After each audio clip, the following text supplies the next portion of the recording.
Tvalek lay on the cold, barren surface of the planet, his body battered and broken. The once imposing armor he wore was cracked, scorched, and barely holding together, much like his spirit. The battle had been fierce, and the defeat was total. Around him, the landscape was littered with the wreckage of ships, scorched earth, and the bodies of the fallen. His vision blurred from the pain, but one fact remained clear: he had been abandoned. The Draktar fleet had retreated.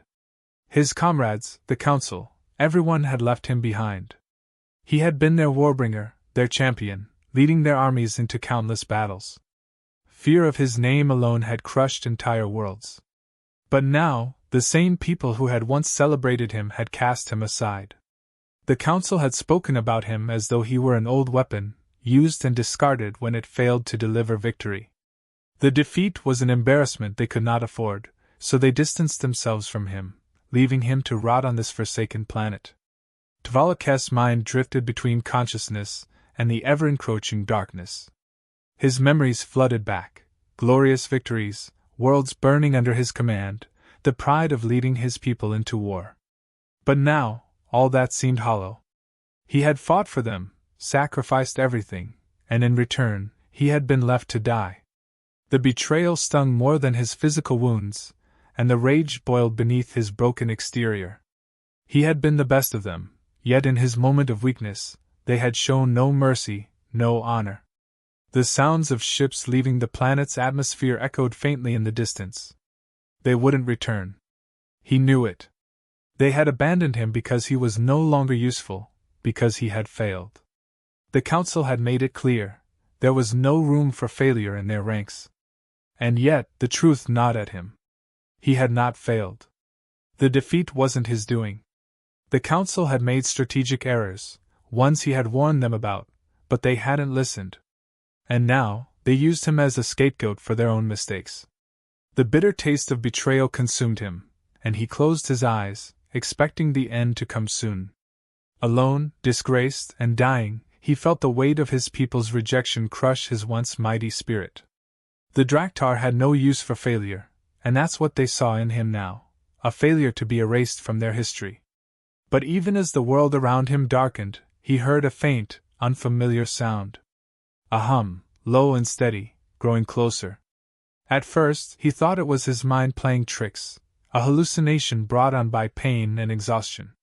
But then, the sound became clearer, a ship, approaching, small and nimble. Tvalek tried to move, but his body refused to obey. He was too weak. The ship landed nearby, and through half-closed eyes, he saw figures emerging. Not Draktar. These were smaller, less imposing. Human. He had heard of them, fragile creatures, lesser in strength and technology. In his former life, they wouldn't have been worth a second glance. But now, as he lay dying, they were the only ones who had come. And for that, a strange feeling washed over him, confusion mixed with a sliver of hope. The humans approached cautiously, their movements deliberate and slow, as if unsure of what to make of him. One of them, a soldier, knelt beside him, assessing his injuries. Tvalek could barely comprehend what was happening. Why would they help him? He was an enemy, a warbringer of the Draktar, a species feared and hated throughout the galaxy. But these humans didn't seem afraid. They didn't seem to care about the danger he posed, or the terror his name had once commanded. The soldier placed something against his chest, a medical device of some sort. Tvalek felt a cool wave wash over him as the pain momentarily dulled. He tried to speak, to demand answers, but the words wouldn't come. His voice, once strong and commanding, was little more than a rasp.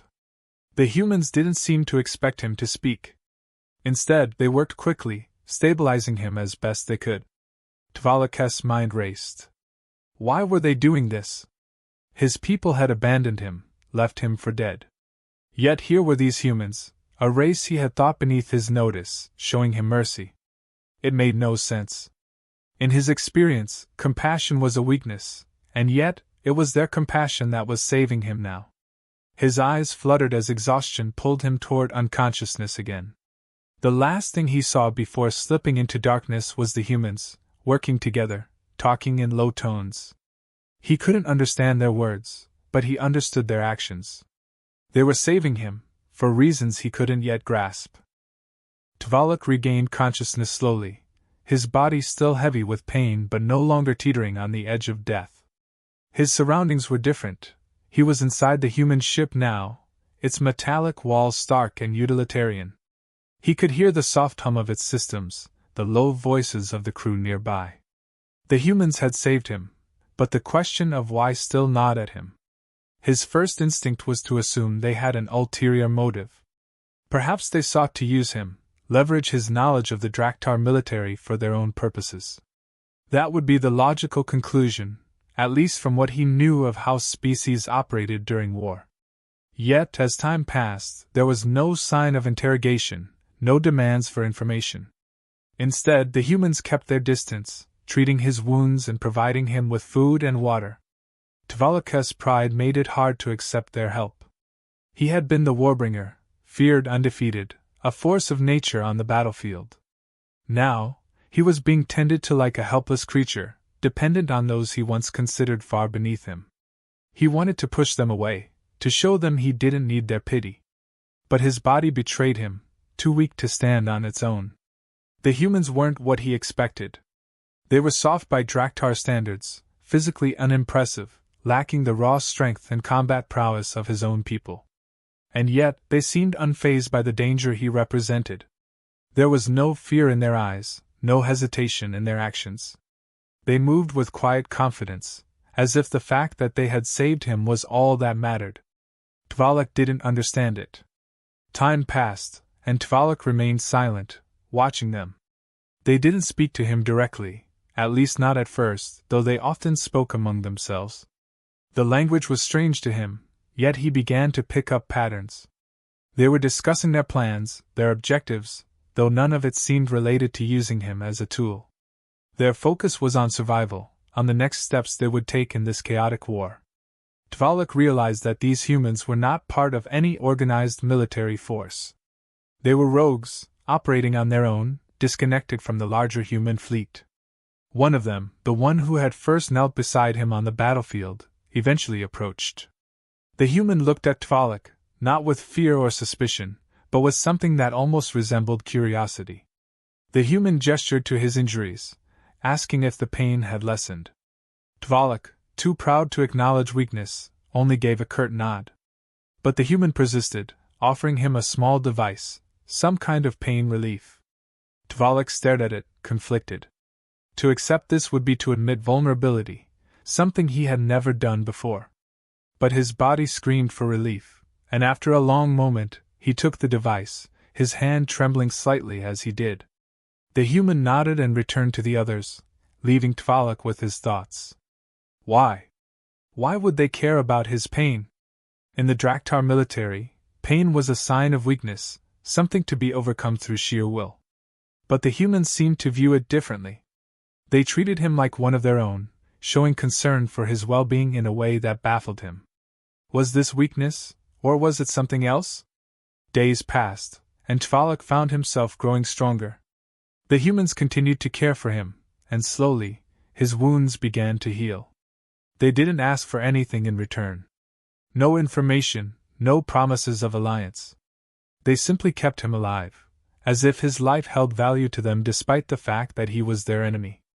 It was during one of these quiet moments that Tvalok began to feel something he hadn't felt in a long time: respect. These humans, despite their frailty, possessed a strength that was different from the brute force he had been raised to admire. It was a strength of spirit, a refusal to abandon their principles even in the face of overwhelming odds. They had every reason to leave him to die, just as his own people had, but they didn't. They had chosen to save him, not out of strategy, but out of some innate sense of duty to preserve life, even the life of an enemy. The soldier who had first helped him approached again, this time with a translator device. Tvalok had regained enough strength to speak, though his voice was still hoarse and strained. Why? He asked, the single word filled with all the confusion and frustration that had built up over the days. The human paused for a moment, as if considering the question carefully. Then, in a calm, steady voice, the soldier replied, We don't leave people behind. Tvalek stared at him, unable to comprehend the simplicity of the answer. The Draktar left their own behind all the time. It was seen as a necessary sacrifice, a way to weed out the weak. But these humans, despite being in the middle of a war that was threatening to consume the entire galaxy, still clung to this belief that no one should be abandoned. Even an enemy. The idea was foreign to Tvalek, but it stirred something deep inside him. He had been betrayed by his own people, left to die as a failure, yet here were these humans, offering him something his own kind never had: mercy.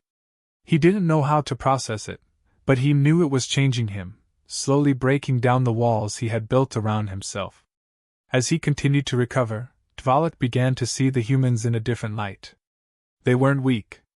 They weren't soft. They were resilient, adaptable, and most importantly, they were loyal. It was a loyalty that extended even to those who had once sought to destroy them. Tvalek had never known such loyalty. In the Draktar military, loyalty was earned through power and fear. But the humans didn't operate that way. Their loyalty was given freely, without expectation of anything in return. Tvalek's respect for them grew with each passing day. He began to see why the humans had survived in this war, despite being outmatched in nearly every way. It wasn't their technology or their strength that made them formidable. It was their unyielding belief in doing what was right, even when it made no tactical sense. They had risked their lives to save him, not because they needed him, but because they refused to become the kind of people who would abandon someone in need. It was a belief Tvalek had never understood before, but now, as he healed under their care, he began to wonder if there was more to power than fear and domination. Perhaps there was strength in compassion, in loyalty, in the willingness to stand by others, even when it wasn't convenient. As Tvalek regained his strength, a sense of purpose started to replace the bitterness that had consumed him. The humans had shown him something he had never encountered: loyalty without demand, compassion without weakness. They had saved him, but more than that, they had restored something within him that had been lost long before his defeat: the will to fight, not out of duty or fear, but for something greater. The humans, though small in number, were resourceful. They had been operating on the fringes of the war, conducting independent raids and guerrilla missions, always striking at weak points in the enemy's supply lines and communication networks. They were outcasts, much like Tvalek now, and they fought with nothing to lose. It was a strategy born out of necessity, and Tvalek began to see how effective it could be. It wasn't about overpowering the enemy. It was about striking where it hurt the most, disrupting their operations and forcing them to make mistakes. Tvalek approached the human leader, his body now fully healed, his mind sharper than ever. He had spent enough time observing them, understanding their tactics. They fought differently than the Draktar, smaller, more precise, never engaging in a direct confrontation unless absolutely necessary. It was a style of warfare that Tvalek had always dismissed as cowardly, but now he saw its value. In his weakened state, he knew that brute force would not be enough to win this war. "We need to strike back," Tvalek said, his voice steady but low. The humans looked at him, surprised that he was finally speaking their language. "The Draktar think I'm dead. That gives us an advantage. If we hit them now, when they least expect it, we can cause real damage." The human leader nodded, his face thoughtful. "We've been planning small raids, hitting supply routes." "What do you have in mind?" Tvalek laid out his plan.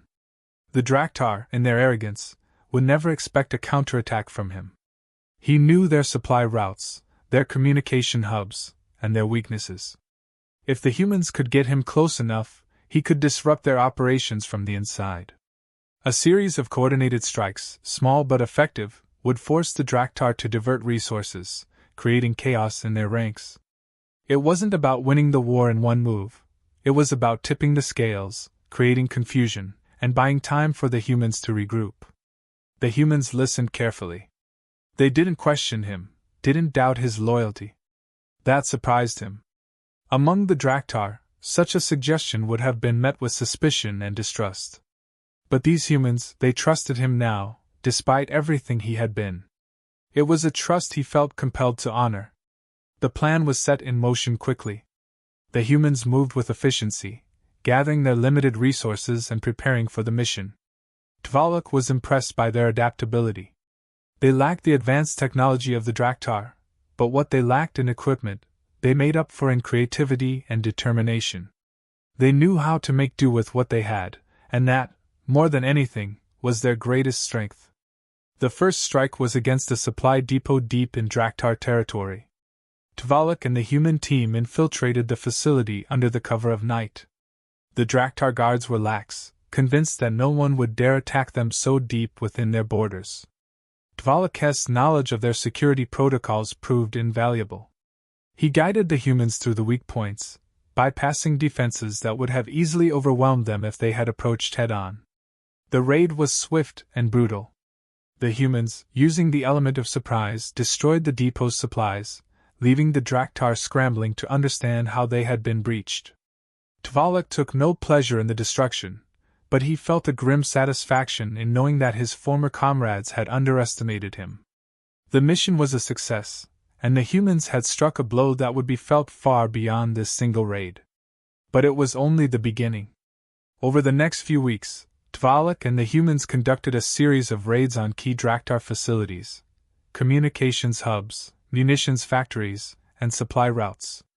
Each time, the humans moved like shadows, striking and disappearing before the Draktar could respond. Tvalok's knowledge of their tactics was instrumental in keeping the team one step ahead. As the chaos spread through the Draktar ranks, Tvalok couldn't help but notice how differently the humans treated him now. He was no longer an outsider, no longer an enemy. He had become part of their team, their equal. And in return, Tvalok found himself caring about their success, not just for his own survival, but because he had come to respect them. The humans fought with a sense of purpose, not for glory or conquest, but to protect each other, to stand up against an enemy far stronger than themselves. The final strike was the most dangerous. Tvalok had identified a key communications relay that the Draktar used to coordinate their fleet movements. Destroying it would cripple their ability to launch coordinated attacks, but the relay was heavily guarded, and the risk was high. The humans knew this, but they didn't hesitate. They had come this far, and they trusted Tvalok's judgment. The infiltration went smoothly at first, but as they reached the relay, the Draktar forces were alerted to their presence. A firefight broke out, and for the first time, Tvalok found himself fighting alongside the humans, not as their leader, but as their equal. The battle was fierce, and the Draktar forces were relentless. But the humans fought with everything they had, refusing to back down, even when the odds seemed insurmountable. In the end, they succeeded. The relay was destroyed, and the Draktar fleet was thrown into disarray. But the cost was high.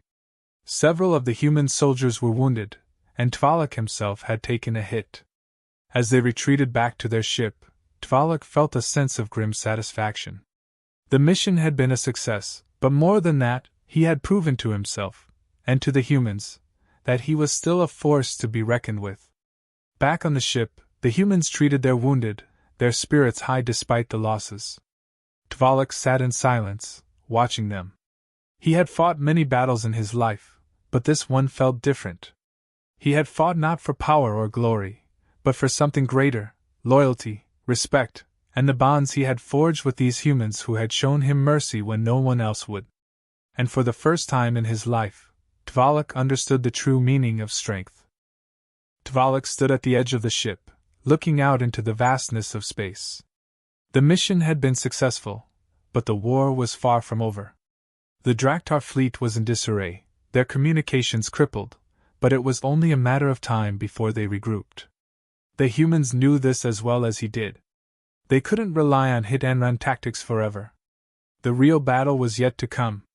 It was time to face the Council, the ones who had abandoned him, left him for dead, and used him as a scapegoat for their failures. They had made a fatal mistake in underestimating him, in underestimating the humans. And now, they would pay the price. Tvalok wasn't seeking revenge for his own sake. It wasn't about personal pride anymore. It was about justice, about holding those in power accountable for their betrayal. The humans, though fewer in number, had agreed to back him. They didn't owe him anything, yet they chose to fight alongside him. Their loyalty was unwavering, and Tvalek knew that without them, this confrontation would never have been possible. But together they stood a chance, not because of their strength in numbers, but because they were fighting for something real, something worth risking everything for. The plan was simple: confront the council and force them to acknowledge their mistakes. Tvalek knew the risks. The council's forces were vast, their power immense, but they thrived on fear, on control. They had never been challenged by one of their own before, and they certainly hadn't expected that he would return with human allies. That was their weakness, arrogance. The humans prepared for the assault, their resolve unshakable. Tvalek admired their tenacity. They had no stake in this fight, yet they were willing to stand by his side.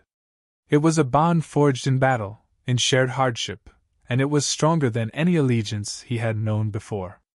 The humans weren't just soldiers, they were fighters in the truest sense, driven by more than just orders or duty. They fought because it was the right thing to do. The assault on the council's stronghold began swiftly. The humans, using their usual tactics of stealth and precision, infiltrated the outer defenses with ease. Tvalek led the way, using his knowledge of Draktar protocols to avoid detection. The deeper they went, the more the weight of his decision settled on him. This was not just about a personal vendetta. He was challenging the very foundation of Draktar society, a society built on fear, domination, and the idea that the strong survived while the weak were discarded. As they moved through the corridors of the council's fortress, Tvalek could feel the tension mounting. The final confrontation was near. His body was ready, but his mind was burdened with the gravity of what lay ahead. Would the council admit their mistakes, or would they double down on their corruption? He already knew the answer. Power did not yield easily. They reached the inner chambers, where the council sat in their cold, calculated arrogance. The moment Tvalek entered, the room fell silent. The council members stared at him, their faces a mixture of shock and disbelief. They hadn't expected him to return, least of all in the company of humans. Their eyes flickered with unease, but none of them spoke. They didn't need to. Their betrayal was evident in their silence. Tvalek stood tall, his voice steady as he addressed them. He didn't waste time with accusations or demands. There was no need to explain what they had done. They knew. Instead, he laid out the facts. The Draktar were losing the war, not because of their enemies, but because of the corruption and cowardice within their leadership. The council had abandoned him, the Warbringer, when they should have stood by him. They had made critical errors, and instead of facing the consequences, they had tried to bury them. The council members shifted uncomfortably, their once confident demeanor now faltering. Tvalek could see the cracks forming in their facade. They had relied on fear and control for too long, and now that someone was standing before them, unafraid, they didn't know how to react. The humans stood behind him, silent but resolute, a reminder that Tvalek was no longer alone. One of the council members finally spoke, trying to dismiss Tvalek's words as the ramblings of a disgraced warrior. But the weight of their own guilt was too heavy to ignore. The other members remained silent, knowing that any attempt to deflect blame would only further expose their failures. Tvalek pressed on, his voice unwavering. He didn't care about their excuses or their attempts to save face. The Draktar needed real leadership, not cowards who hid behind their titles. He wasn't here to take power for himself. He didn't want it. But the council's time was over. They had failed their people, and it was time for them to step down. The tension in the room grew as Tvalek waited for their response. The humans, ready for any reaction, stood poised for action. The council had two choices: step aside peacefully or face the consequences. Tvalek had no desire for bloodshed, but he wouldn't hesitate if they forced his hand. The council, faced with the reality of their downfall, made one last desperate attempt to assert control. They ordered their guards to seize Tvalek and the humans, hoping to squash the rebellion before it gained momentum. But they had underestimated the resolve of the humans, and more importantly, they had underestimated Tvalek. The battle that ensued was brief but decisive. Tvalek, alongside his human allies, fought with precision and determination. The council's guards were no match for the combined strength of the team. As the dust settled, it became clear that the council's reign of fear was over. They had lost not just the fight, but the authority they had clung to for so long. In the aftermath, Tvalek stood before the remaining council members, his victory complete. But this was not a moment of celebration. There was no triumph in defeating a system that had long since rotted from the inside. The real victory lay in what came next, the rebuilding, the change that would follow. Tvalek didn't linger. He had no interest in ruling, no desire to become the next leader of the Draktar. That wasn't his fight anymore. He had fought for something greater than power. He had fought for the chance to create a new path, one where loyalty, respect, and justice mattered more than fear and domination. As he and the humans left the stronghold, Tvalek felt a sense of closure. His journey had come full circle. He had been abandoned, betrayed by those he had served, but in the end, it was the humans, those he had once considered weak, who had shown him what true strength was. It wasn't in the armor he wore or the battles he had won.